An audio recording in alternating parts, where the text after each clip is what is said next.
It's finally feeling like spring, so it's time to take up gardening again. Not everyone has a green thumb, but it is possible to keep your plant or plants alive and well. Let's look at how tech is making gardening a little easier. I'm Emily Gasulo, and this is Tech-byte.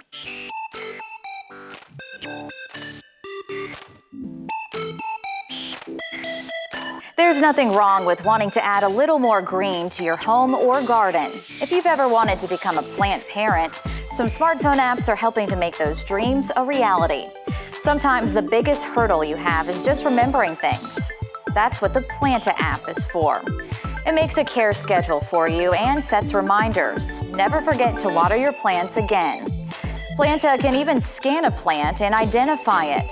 This feature is definitely helpful if you spot one you like at the store to see if it's feasible to take care of. The app also has a light meter, so you can find the best spot possible to keep your plant in your home.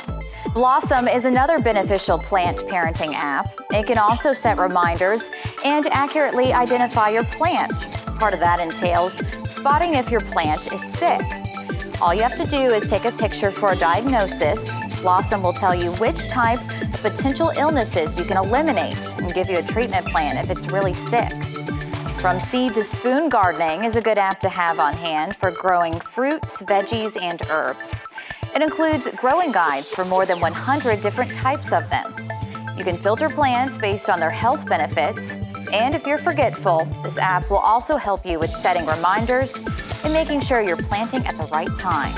Yes, timing is everything. Plants obviously have a lot of benefits, including growing healthy food. It just takes a little research to find the right one for you. And at least your phone can help make that happen. I'm Emily Gasulo, and that's this week's Tech Bite.